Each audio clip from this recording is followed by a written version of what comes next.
ये आकाशवाणी पटना है। अब आप अभिषेक दास से प्रादेशिक समाचार सुनिए। पहले मुख्य समाचार। पंचायत चुनाव के दूसरे चरण के लिए 34 जिलों की 692 पंचायतों में मतदान शांतिपूर्वक सम्पन्न। 55% से अधिक मतदाताओं ने अपने मताधिकार का प्रयोग किया। प्रदेश में 2 अक्टूबर को गांधी जयंती के अवसर पर कोविड टीकाकरण महाअभियान चलाया जाएगा। 35 लाख लोगों के टीकाकरण का रखा गया लक्ष्य। देश ने कोविड टीकाकरण अभियान में महत्वपूर्ण उपलब्धि हासिल की। पात्र लोगों में से लगभग 25% को कोविड के दोनों टीके लगाए गए। और नागर विमानन महानिदेशालय ने नियमित अंतर्राष्ट्रीय यात्री उड़ानों पर प्रतिबंध की अवधि 31 अक्टूबर तक बढ़ाई। देश भर में 18 वर्ष से अधिक आयु वर्ग के लोगों के लिए सरकारी केन्द्रों पर निःशुल्क कोविड टीकाकरण अभियान जारी है। युवाओं से आग्रह है कि कोविड से बचाव का टीका अवश्य लगवाएं और अन्य लोगों को भी इसके लिए प्रोत्साहित करें। जब तक आवश्यक न हो घर से बाहर न निकलें और 3 सरल उपायों का पालन करें। मास्क लगाएं, 2 गज की सुरक्षित दूरी बनाए रखें, हाथ और मुंह साफ रखें। साथ ही कोविड से संबंधित जानकारी प्राप्त करने और मार्गदर्शन के लिए लोग राष्ट्रीय हेल्पलाइन नंबर 1075 पर संपर्क कर सकते हैं। बिहार सरकार के हेल्पलाइन नंबर 104 पर भी जानकारी प्राप्त की जा सकती है। अब समाचार विस्तार से। पंचायत चुनाव के दूसरे चरण के लिए 34 जिलों की 692 पंचायतों में मतदान शांतिपूर्वक सम्पन्न हो गया। 55% से अधिक मतदान हुआ है। अंतिम आंकड़ा आने के बाद मतदान प्रतिशत में बढ़ोतरी की संभावना है। मतों की गिनती 1 और 2 अक्टूबर को होगी। हमारे संवाददाताओं ने बताया है कि सुबह से ही मतदान केन्द्रों पर लोगों की लंबी लंबी कतारें देखी गयी। युवाओं के साथ साथ महिला और वृद्ध मतदाताओं ने भी उत्साहपूर्वक अपने मताधिकार का प्रयोग किया। इस चरण में 70,000 से अधिक प्रत्याशियों की चुनावी किस्मत ईवीएम और बैलेट बॉक्स में सील हो गयी है। पंचायत चुनाव में मुखिया, ग्राम पंचायत सदस्य, पंचायत समिति सदस्य और जिला परिषद सदस्य के निर्वाचन के लिए ईवीएम के माध्यम से वोटिंग हुई, जबकि सरपंच और पंच का चुनाव मतपत्रों के जरिए हुआ। वहीं मतदाताओं की पहचान के लिए बायोमीट्रिक सिस्टम का भी उपयोग किया गया। पंचायत चुनाव के दौरान कई जगहों से हिंसा की भी खबरें हैं। मुंगेर जिले के टेटिया पंचायत में 2 पक्षों के बीच पथराव और गोलीबारी हो गयी।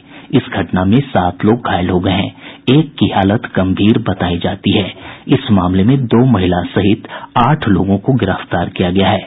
वहीं पूर्वी चंपारण जिले के चनपटिया प्रखंड के उत्तरी घोघा पंचायत के बूथ संख्या 144 पर 2 प्रत्याशियों के समर्थकों के बीच हिंसक झड़प हो गयी, जिसमें कई लोग घायल हो गये। मोतिहारी के फेनहारा के बूथ संख्या 48 पर बोगस वोटिंग रोकने पर असामाजिक तत्वों ने एक दारोगा की पिटाई कर दी। पुलिस आरोपियों की गिरफ्तारी के लिए छापेमारी कर रही है। मुजफ्फरपुर में भी कई जगहों पर हिंसक झड़प की खबर है। और ब्यौरा हमारे संवाददाता से।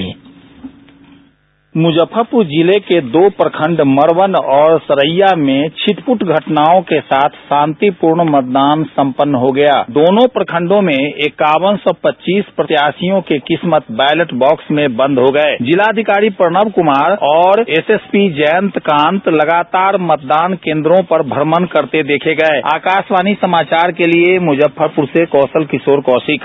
सीतामढ़ी जिले में पंचायत चुनाव को लेकर वोटरों में काफी उत्साह देखा गया। लोगों ने बढ़ चढ़कर अपने मताधिकार का प्रयोग किया।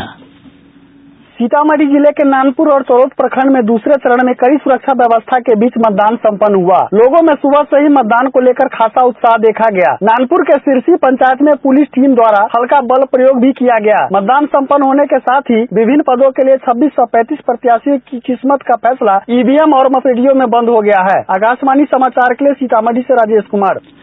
बांका से हमारे संवाददाता ने बताया कि कुछ एक हिंसक घटनाओं को छोड़कर मतदान शांतिपूर्वक संपन्न हुआ। बांका सदर प्रखंड के 16 पंचायतों के 221 बूथों पर शांतिपूर्ण माहौल में आज पंचायत चुनाव संपन्न हो गया। यहां 62% मतदाताओं ने अपने मताधिकार का प्रयोग किया।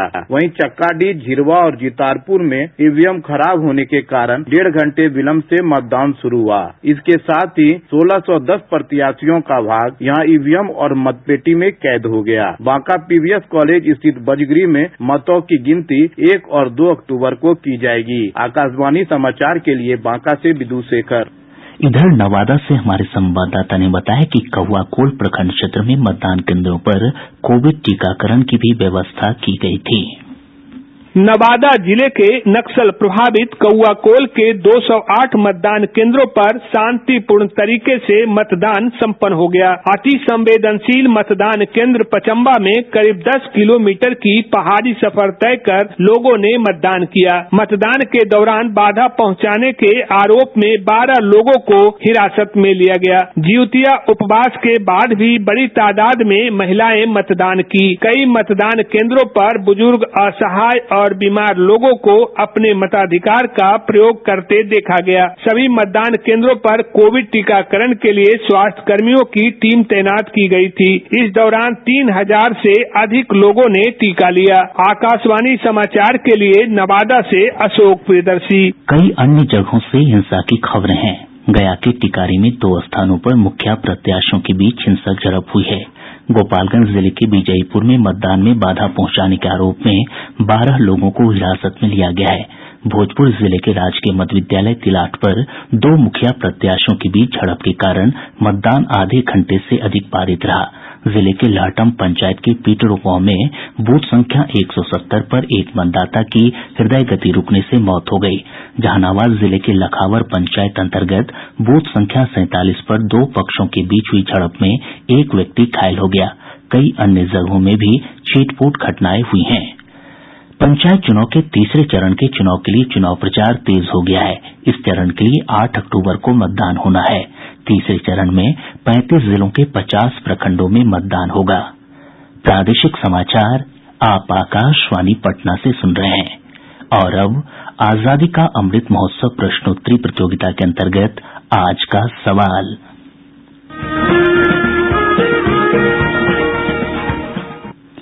आज का प्रश्न है, भारत छोड़ो आंदोलन के दौरान पटना सचिवालय पर झंडा फहराने के दौरान शहीद हुए छात्रों की याद में बनाए गए स्मारक का नाम क्या है? आप इस प्रश्न का जवाब हमारे ईमेल airnews patna2021@gmail.com पर दे सकते हैं। श्रोता मोबाइल नंबर 9471002534 पर व्हाट्सएप या एसएमएस के माध्यम से भी उत्तर दे सकते हैं। जवाब के साथ श्रोता अपना नाम, पूरा पता और अपना एक फोटो भी भेजें। विजेता का चयन सही जवाब भेजने वाले श्रोताओं में से लॉटरी के माध्यम से किया जाएगा। विजेता के नाम की घोषणा कल शाम 7:30 बजे के प्रादेशिक समाचार बुलेटिन में की जाएगी। अधिक जानकारी के लिए आप हमारे ट्विटर हैंडल @AIRnews_Patna को भी फॉलो कर सकते हैं।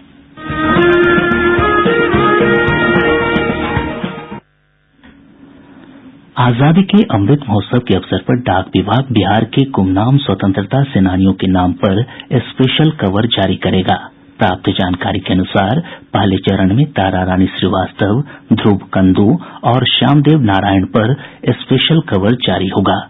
इन सभी ने भारत के स्वतंत्रता आंदोलन में अपनी महत्वपूर्ण भूमिका निभाई थी। प्रदेश में 2 अक्टूबर को गांधी जयंती के अवसर पर कोविड टीकाकरण महाअभियान चलाया जाएगा।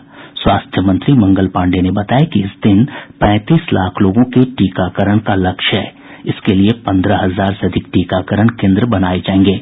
गौरतलब है कि प्रदेश में 17 सितंबर को प्रधानमंत्री नरेंद्र मोदी के जन्मदिन के अवसर पर चलाए गए टीकाकरण महाअभियान के तहत 33 लाख से अधिक लोगों को टीके दिए गए थे। यह एक दिन में टीकाकरण की अब तक की सबसे अधिक संख्या है। देश ने कोविड टीकाकरण अभियान में एक और महत्वपूर्ण उपलब्धि हासिल की है। अब तक पात्र लोगों में से लगभग 25% लोगों को टीके की दोनों डोज दी जा चुकी है। देश में टीकाकरण का आंकड़ा 88 करोड़ को पार कर गया है। अब तक 88 करोड़ 13 लाख से अधिक लोगों को टीके दिए जा चुके हैं। वहीं प्रदेश में अब तक 5 करोड़ 41 लाख 43 हजार से अधिक लोगों को कोविड से बचाव के टीके दिए जा चुके हैं। इनमें से 1 करोड़ 7 लाख से अधिक लोगों को टीके की दोनों डोज दी गई है।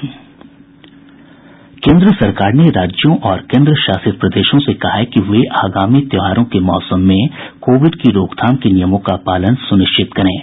केंद्रीय गृह सचिव अजय भल्ला ने राज्यों और केंद्र शासित प्रदेशों को लिखे एक पत्र में कहा कि कोविड संक्रमण में कमी को देखते हुए यह आशंका है कि लोग उपयुक्त नियमों का पालन करने में लापरवाही बरत सकते हैं। राज्यों और केंद्र शासित प्रदेशों से यह भी कहा गया है कि वे प्रत्येक जिले में संक्रमण की दर और अस्पताल तथा आईसीयू में बिस्तरों की संख्या बढ़ाने के उपायों पर नियमित रूप से नजर रखें। नागर विमानन महानिदेशालय ने नियमित अंतर्राष्ट्रीय यात्री उड़ानों पर प्रतिबंध की अवधि 31 अक्टूबर तक बढ़ा दी है। डीजीसीए के परिपत्र में कहा गया है कि ये प्रतिबंध विशेष रूप से अनुमोदित उड़ानों पर लागू नहीं होंगे। विमानन नियामक ने कहा कि सक्षम प्राधिकारी द्वारा मामले के गुणदोष के आधार पर चुने हुए मार्गों पर नियमित अंतर्राष्ट्रीय उड़ानों की अनुमति दी जा सकती है। केंद्र ने कोविड का फैलाव रोकने के लिए पिछले वर्ष 23 मार्च को अंतर्राष्ट्रीय उड़ानों पर रोक लगाई थी। उप मुख्यमंत्री रेणु देवी ने आज प्रधानमंत्री नरेंद्र मोदी से नई दिल्ली में मुलाकात की। इस दौरान उन्होंने प्रधानमंत्री को बिहार की प्रगति के बारे में जानकारियां दी। प्रधानमंत्री ने राज्य को हर संभव मदद का भरोसा दिया है। जदयू की नवनिर्वाचित विधान पार्षद रोजीना नाजिश ने आज पद और गोपनीयता की शपथ ली। कार्यकारी सभापति अवधेश नारायण सिंह ने उन्हें शपथ दिलाई। मुख्यमंत्री नीतीश कुमार और उप मुख्यमंत्री तारकिशोर प्रसाद समेत राज्य मंत्रिमंडल के कई सदस्य शपथ ग्रहण समारोह में उपस्थित रहे। प्रदेश के कई हिस्सों में आज हल्की से मध्यम बारिश हुई है। सबसे अधिक पौंसी में 60 मिलीमीटर बारिश दर्ज की गई। मौसम विज्ञान केंद्र पटना के वैज्ञानिक हरि नारायण ने बताया कि अगले 24 घंटों में दक्षिण पश्चिम बिहार में कुछ स्थानों पर हल्की से मध्यम बारिश हो सकती है। दक्षिण पश्चिम बिहार के 1 या 2 स्थानों पर तथा बिहार के अन्य स्थानों पर हल्की से मध्यम स्तर की वर्षा का पूर्वानुमान है। बेगूसराय जिले के सिंघौल चौकी थाना क्षेत्र अंतर्गत इटावा में अपराधियों ने एक किराना व्यवसायी की गोली मारकर हत्या कर दी। पुलिस मामले की छानबीन कर रही है। बांका जिले के धौरैया थाना क्षेत्र अंतर्गत रिफायतपुर में एक वाहन ने 3 लोगों को कुचल दिया, जिसमें 2 की मौत हो गई जबकि एक गंभीर रूप से घायल है। रोहतास जिले के कंचनपुर में पत्थर माफिया ने वन विभाग की टीम पर हमला कर दिया। इस हमले में 4 कर्मियों को चोटें आई हैं। आप श्रोताओं की सुविधा के लिए आजादी का अमृत महोत्सव प्रश्नोत्तरी प्रतियोगिता का सवाल हम फिर से दोहरा रहे हैं। आज का प्रश्न है, भारत छोड़ो आंदोलन के दौरान पटना सचिवालय पर झंडा फहराने के दौरान शहीद हुए छात्रों की याद में बनाए गए स्मारक का क्या नाम है? अधिक जानकारी के लिए सुनते रहिए आकाशवाणी समाचार। आप हमारे ट्विटर हैंडल @AIRnews_पटना को भी फॉलो कर सकते हैं। और अब अंत में मुख्य समाचार एक बार फिर। पंचायत चुनाव के दूसरे चरण के लिए 34 जिलों की 692 पंचायतों में मतदान शांतिपूर्वक संपन्न। 55% से अधिक मतदाताओं ने अपने मताधिकार का प्रयोग किया। प्रदेश में 2 अक्टूबर को गांधी जयंती के अवसर पर कोविड टीकाकरण महाअभियान चलाया जाएगा। 35 लाख लोगों के टीकाकरण का रखा गया लक्ष्य। देश ने कोविड टीकाकरण अभियान में महत्वपूर्ण उपलब्धि हासिल की। पात्र लोगों में से लगभग 25% को कोविड के दोनों टीके लगाए गए। और नागर विमानन महानिदेशालय ने नियमित अंतर्राष्ट्रीय यात्री उड़ानों पर प्रतिबंध की अवधि 31 अक्टूबर तक बढ़ाई। इसके साथ ही आकाशवाणी पटना से प्रसारित प्रादेशिक समाचार का ये अंक समाप्त हुआ।